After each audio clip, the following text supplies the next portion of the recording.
میرا سوال یہ تھا کہ معروف کا لفظ جو عہد میں ہے، پرانا سوال ہے، کافی پرانا ہے۔ یہ عہد کا جو لفظ ہے وہ قرآن سے لیا گیا ہے، اور قرآن میں جہاں عورتوں کی بیعت کا ذکر ہے وہاں یہ ان سے لیے بیعت کے الفاظ یہ ہیں کہ وہ تم یہ اقرار کرو کہ معروف میں نبی کی اطاعت سے باز نہیں جاؤ گی۔ تو اب جو سوال اٹھانا خلافت کے حوالے کی بجائے نبوت کے حوالے سے اٹھائیں اور رسول اللہ صلی اللہ علیہ وسلم کے حوالے سے اٹھائیں، پھر کیا سوال بنے گا بتائیں؟ پھر تو ہم معروف کا لفظ نہیں آنا چاہیے، کون نہیں آنا چاہیے؟ اگر یہی تو ہے مزہ، خدا کے انسان خدا بندے کی بخشے سے غلام بناتا ہے، یا رسول اللہ صلی اللہ علیہ وسلم کے متعلق کہا جاتا ہے، کیونکہ یہ بن جانا سجنے نے بنایا ہے کہ معروف کا لفظ آنا نہیں چاہیے، سے اس کو نکال دو یہاں سے۔ معروف اس اطاعت کو کہتے ہیں جو قرآنی فرائض احکام اور سنت کے فرائض اور احکام کے علاوہ عام باتوں میں ہے،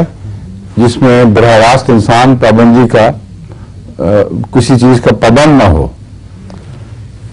اب یہ نفلی اطاعت ہے، نفلی دائرے کے معاملات میں اطاعت ہے، نہ کہ فرائض کے معاملے میں۔ فرائض کے معاملے میں تو اللہ کے حکم کو خلیفہ وقت نافذ کرتا ہے، رسول اللہ صلی اللہ علیہ وسلم نافذ فرمایا، اور اس میں کسی شرط کی بحث ہی کوئی نہیں، لازماً اس کی پابندی ہے۔ معروف میں بھی نہیں کریں گے، معروف سے مراد یہ ہے کہ جن میں واضح طور پہ اللہ تعالیٰ نے حکم نہیں دیا لیکن اچھی باتیں ہیں، اور ان میں اگر آپ حکم دے دیں گے تو پھر ہم ان میں بھی نافرمانی نہیں کریں گے۔ چنانچہ ہے مسلم عہد میں تحریک جدید کے متعلق کے تعلق میں بہت سے ایسے قوانین جاری کیے جو شرعاً انسان کو پابند نہیں کر سکتے، وہ ساری جماعت نے پابندی کی، یہ معروف کی پابندی ہے، شریعت کے خلاف نہیں بلکہ شریعت کی تائید میں زوائد جو عرف عام میں اچھی باتیں ہیں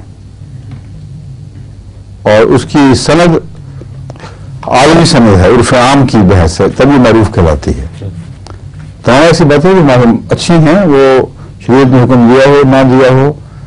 اگر ہمیں اس کا پابند کیا جائے گا تو ہم اس کے بھی پابند ہو جائیں گے، آپ سمجھیں؟ تو اس کی اطاعت کی جو اتھارٹی، اس کا منصب ہے، اس کو کم کرنے سے بجائے یہ معروف کا لفظ اس سے اونچا کر رہا ہے۔ انہیں معنی میں رسول اللہ صلی اللہ علیہ وسلم، حضرت رسول اللہ صلی اللہ علیہ وسلم نے بات لی تھی، انہیں معنی میں آئندہ یہ بات چلتی ہے، ٹھیک ہے۔